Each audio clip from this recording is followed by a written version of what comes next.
Sigan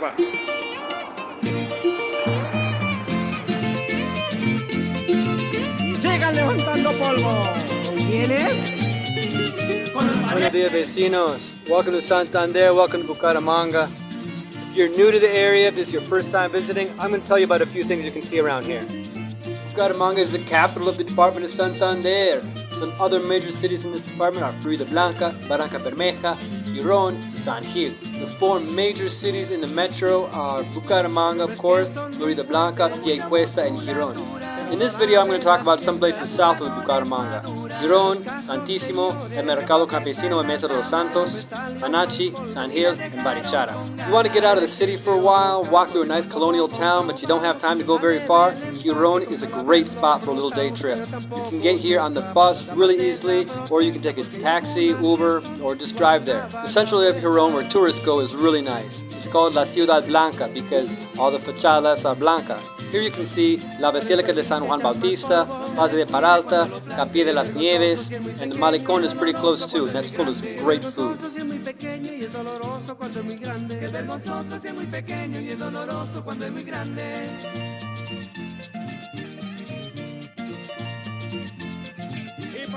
Santisimo is another popular place with tourists you might want to visit. It's easy to get here either on a bus or a taxi or Uber, or just drive there. The structure is over 40 meters tall, so if you're from America, I think that's about 120 feet. For the price of admission, you ride the teleférico, the cable car, up to the base of the mountain, and you can get a close-up look at the statue and a great view of Floridablanca and some of the southern barrios of Bucaramanga, like Provenza and Lagos. For 6,000 pesos more, you can take an elevator to the top and get an even better view. It faces straight west, so you can imagine the sunsets are just beautiful. And in the evenings, they have a light show over the fountains. Mesa de los Santos is a large area south of Bucaramanga. You'll hear a lot of Colombians talk about going out to their finca in Mesa de los Santos. A finca is like a little hobby farm out in the country. While in the US, maybe people have a cabin on the lake somewhere. In Colombia, people with means have a finca. You can also rent a finca for the weekend or even a month. One of the main attractions here in Mesa de los Santos is the Mercado Campesino. This is everything you'd expect from a regional farmer's market. A lot of arts and crafts, local food, artisanal beer, cheese, sausage, and hormigas culonas. The food here is excellent, very typical Santanderiano food.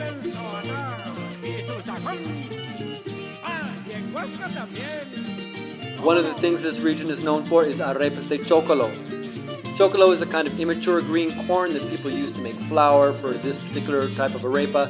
They make it on a flat-top grill, they serve it with cheese. It's really good, and if you're here, you have to try it. That's the law. About 2 hours south of Bucaramanga is a national park called Panachi.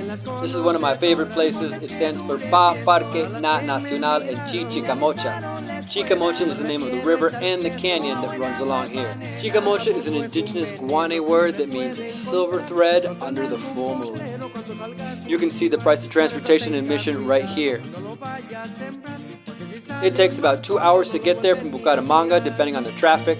There's a petting zoo there, lots of places to shop and eat. There's a really awesome monument to a very important event that happened right here in Santander in 1781 called the Comuneros Rebellion.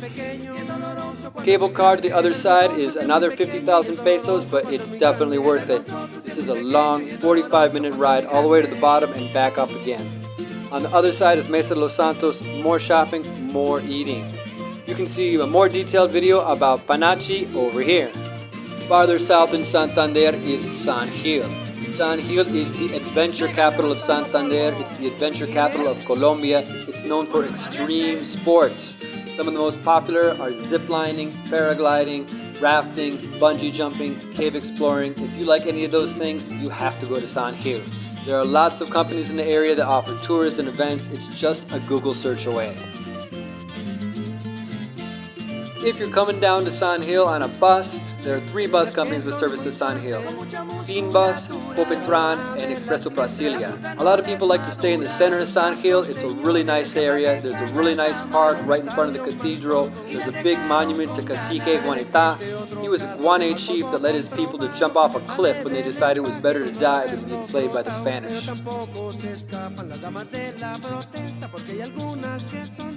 If you're staying in El Centro, you have to be aware that the main bus terminal is pretty far away from the central area. It's a long walk, so you have to either tell the bus driver to let you off there in the center, which is what a lot of people do, or you can just get off the main bus terminal and take a taxi or Uber back to your hotel. One nice thing about San Gil is that it's well located to function as a starting point when you want to go and see other towns in the area. There are lots of beautiful little pueblos just an hour or less from San Gil, so you can stay there for a few days or a week and see a different pueblo every day. We all know about Barichara, but there's also Curiti, Socorro, and lots of others. It's important to know that the bus service to these little pueblos, including Barichara, does not leave from the main bus terminal. There's a second, smaller bus terminal called the Temnalito.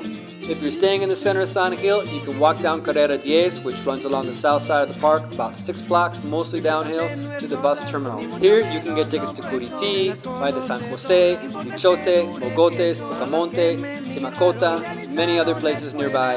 The bus fare is always about 5,000 pesos, sometimes less, really cheap. This is where you can take a bus to the famous Barichara.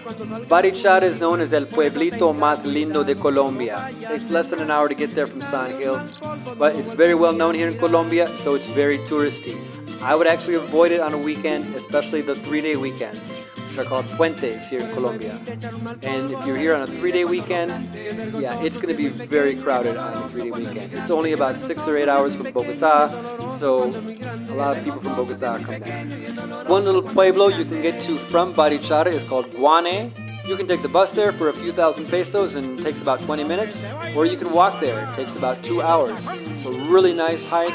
You walk down the El Camino Real. El Camino Real is a series of roads that were built here in the 19th century. You get some really beautiful views, take some great pictures.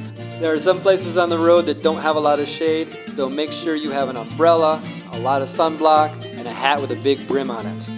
There are so many other beautiful places to visit here in Santander. This is really just the beginning.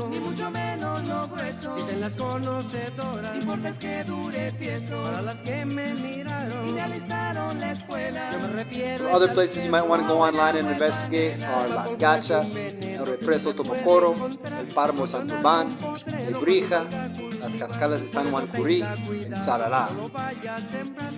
Listo vecinos, I hope you liked this video. I hope now you're inspired to go out and see some of these places. Santander is a beautiful place. I am very fortunate to live here. This is really just the tip of the iceberg. There's so much more to see that I'm not going to put in this video. Maybe another video, I don't know. Chao vecinos, que estén muy bien.